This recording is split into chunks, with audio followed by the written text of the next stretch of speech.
quickly. Senator Lauren first, I think No, okay na? just, Sige. just, Secretary Dizon, I hope you understand, no, na based dun sa hearings and the transcripts are here, inamin mo na overpriced, nagkaroon na exchange, bawasan natin yung taba.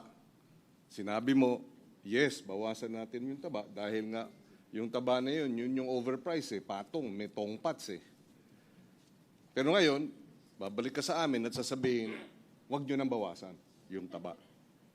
So, naintindihan ko, merong peculiarity or granularity. Iba-iba ang sitwasyon sa bawat lugar. Kaya, hindi natin masasabing across the board. Pero baka naman pwede natin sabihin, okay, hindi, kumbaga, baka maaring bawasan pa rin natin, siguro mas maliit na halaga, pero bawasan pa rin natin dahil maliwanag may taba So I hope you understand yung logic behind bawasan natin yung taba, may mga overprice, pero wag yung tanggalan yung budget namin. Medyo mahirap may paliwanag, lalo na kami ay sumunod lamang dun sa panawagan at pakiusap at pagkakaintindi na up to 68% nga ang overprice So, parang we don't want, ayaw namin masabing pikit mata namin ibinalik yung pondo kahit na sinabi sa amin na meron talagang overprice dyan. So, paano natin aayusin o ano ang maaring hakbang moving forward? Para ma-address natin yung taba, but at the same time, yung inyong ability to deliver, di ba? Hindi rin, hindi naman makokompromiso o ma-undermine. Yun yung ating hinahanap ngayon. Ano ang dapat gawin moving forward? To address both issues. Both issues are important. Your issue of being able to deliver and come up with these projects because of the economic implications is valid. But it is also valid na yung mga overpriced kailangan nating tugunan at pagbibigay ng parehong pondo na alam nating tinatanggap na overpriced, parang mahirap lununin. Mr. Chairman, again, wala po tayong debate o disagreement dito. Ika-clarify ko lang po. Ang presyo ng mga proyekto sa 2026 budget ay siguradong bababa base sa bagong kostas ng materyales na ipinasa na ng DPWH. Sigurado pong bababa yan. Ang tanong na lang po siguro is, sino ang magbababa? Ang Kongreso po ba? O ang Senado po ba? Or ang Ehekutibo po ba? Yun lang po. Ngayon, dun sa tanong po na yon, desisyon po ng Kongreso ito. No, desisyon po ng Kongreso ito. Kung pagkakatiwalaan niyo po kami na kami ibababa, kami ang magbababa base sa pinasa na naming bagong kostas ng materyales at dito sa ginabas naming department order na minamandato ang lahat ng mga district engineer at regional director na siguraduhin magbaba ng presyo, then yun po ang mangyayari. Pero, like I said, inaamin ko po, wala pong tiwala ang taong bayan sa DPWH ngayon, kaya naiintindihan ko po yan. Naiintindihan ko po. Kaya siguro po ang masasabi ko na lang po is we leave it to the wisdom of Congress. We leave it to the wisdom of Congress. But I think that is the issue at hand. No? As to mas konti ang baba, again, iiwan na po natin yan sa wisdom ng Kongreso. No? Kung ano po ang magiging decision dyan. Ako po ay pumunta lang po dito para sabihin po sa bicameral conference na ito po ang implication nung nakita naming mga pagbabago dun sa Senate third reading version na lumabas nitong nakaraang linggo. Yun lang po, Mr. Chairman. Salamat po. Madam Chair. I have to Sen. explain Lauren- also and Sen. clarify Lauren, this. Sorry. It's the It's House's House term. turn Yes, po. yes, My yes. apologies. Okay. After. Thank you. Thank you. for that. May I recognize Representative Javi Benitez. Madam Chair, thank you. Secretary Vince, thank you so much. I'd like to manifest to thank the Secretary for coming to this bicameral conference because siguro kung napresenta po mas maaga today, baka mas maaga po tayo nakapag-start. But thank you for that. Mukhang na-clarify po ang maraming mga iniisip ng mga bicameral committee members dito po. And I'd like to ask the good secretary dahil para hindi na tayo siguro paulit-ulit. I think I also wanted to ask much about the economy dahil sinabi po na ekonomista po kayo. Pero I want to ask a simple question. I think it's among all of our minds. No? We are for a good, clean governance and for a budget that is fair and impactful for the people. Gusto lang itanong, Mr. Secretary, can you commit that the safeguards that you're putting now with the DPWH, hindi na po mauulit ang mga nangyari sa nakaraang budget? Because gusto nang marinig ng nating po lahat, ng taong bayan, we want justice, kung may guilty man, may kulong sila.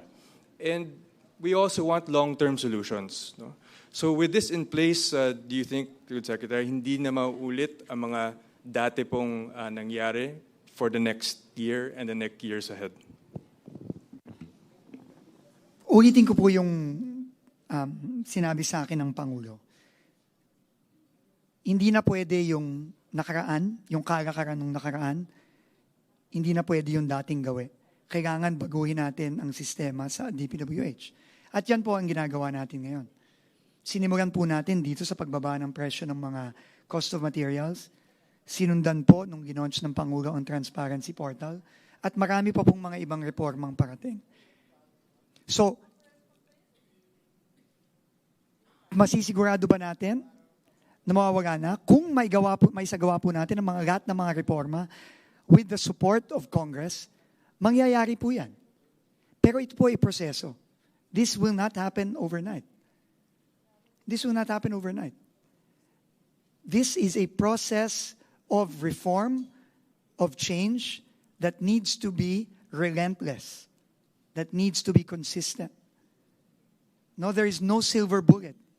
Kahit na po ibaba natin lahat ng presyo ng ng materyales, hindi magic bullet yan para po masolve to. So with the support of Congress and with the will of the President, we can do it, but it is a process and we need to be relentless and consistent with the reforms that we will be initiating. Mr. Chair? Senate. Sige. Yeah. So, actually gusto ko lang sundan yung sinabi ni Senator Kiko. Kay Secretary Vince, ako may tiwala ako sa inyo. Sinabi ko na yon sa mga iba't ibang pagdinig natin. Pero ngayon, napakahirap po namin pagkatiwalaan po yung mga district engineering offices. To be honest about it. Diba? Hindi ko linalahat, pero napakahirap po pagkatiwalaan. At alam na ho natin, itong mga project na ito, hindi ho dadaan dito sa budget. Hindi ho dadaan ho ito sa inyo. Diretso ito sa District Engineering Office. Tama po ba? Tama po. So, diretso. So, ano yung in-approve naming budget dito? Diretso ho ito sa District Engineering Offices. Tama? Mr. Tama? Chair, opo. Yeah, tapusin ko lang ho. So, alam ko, linilinis niyo ho ang mga hanay ng District Engineering Offices, buong DPWH, pero that will take time. Habang ho kayo, kailangan relentless, tuloy-tuloy, dapat ho walang patid, pero that will take time. Ang hindi lang ho namin kayang gawin, dahil alam ho namin na merong mga overpricing dito sa budget na ito. Tapos pag na-approve ho natin at diretso ho yung budget sa District Engineering Office at hindi pa ho nalilinis, itong mga corrupt officials, gagawa at gagawa ho yan ng paraan para magamit yung pondo. Nasabi niyo ho kanina na 30 to 68%. Ito mataas na temptation to. Kung alam nilang overpriced by 68%, gagawa at gagawa ho yan ng paraan. No? Sana, kung kaya niyong linisin yung hanay, next year, walang problema yon. But that will take time. Kaya nga, ang sabi ako, sang-ayon po ako sa sinabi ni Senator Kiko, gusto rin namin ma-implement yung project. Ayaw namin mahinto ang ekonomiya natin. Ayaw natin mag-stall. No? Ayaw natin biglang tumigil ang ating ekonomiya. Pero ayaw rin ho natin ng mga overpricing items sa loob ng budget. Kaya ho namin ginawa ho to. Kaya humingi kami ng payo sa inyo. In fact, doon sa 2 hearing. In fact, DPWH lang ang nagkaroon ng 2 hearing. Dahil humihingi ho kami ng payo ho sa inyo. No? At dahil nga nasabi nyo, overprice ho yan, ang response ho namin, ito na ang budget season, pagkakataon ho natin, linisin yung budget. No? But then again nga, ayaw rin ho namin na magkaroon ng problema sa pag-implementation. Ngayon, kaya humingi ako, pareho yung aking mungkahi. Dapat may action rin ho kami ngayon na dapat gawin para masigurado ho namin na yung pepermahan ho naming budget ay alam ho namin walang overpricing. Yun po yung aking pananaw ho dyan. Mr. Chairman, just very quickly kasi nabanggit yung pangalan ko. Naintindihan ko yung kinakailangan magkaroon ng mga economic activity, di ba? Construction. Naintindihan ko yun. Dahil nga yan ang magbibigay buhay at trabaho sa hanap buhay at bubuhayin ang ekonomiya. Pero wag nating kakalimutan na kaya nga nagkaletse-letse yung ating growth dahil sa corruption. Kaya ang hirap kinakailangan balansehin natin. Yung kagustuhan nating magkaroon ng economic activity, magkaroon ng construction activity, magkaroon ng trabaho sa kanayunan, pero tandaan natin, kaya nga natigil ang nagkaproblema sa ekonomiya dahil sa corruption. Mr. Chairman, if I may respond nga po. Baka matawa po kayo dito, pero kahit po ako wagang tiwala sa mga district engineer. Actually, to be quite honest, no? Magtatatlot kalahating buwan pa lang po ako dito. Kaya nga po naglabas kami ng department order na minamandato namin sila. Kahit na po ang pondo ay dediretso sa mga district offices, kami po ay naglabas ng department order para masigurado na ibababa nila ang presyo. At hindi po namin i-approve ang kanilang pagpapabid kung hindi nila ibaba ang presyo. Pero I think ano na po ito. I think lahat naman po tayo nagkakaintindihan na ayaw natin ng overpriced. Ayaw na ayaw po namin yan. Kung pwede kang po talaga, no, na i-cut na natin ngayon, if it's humanly possible to cut now, we would. We would do it. It's just that according to our engineers, not the district engineers, but the engineers in the central office, for us to go through each and every project out of 10,000, 12,000 projects, talagang hindi po kakayanin. So kaya po kami nagdesisyon na magpadala ng sulat sa Senado.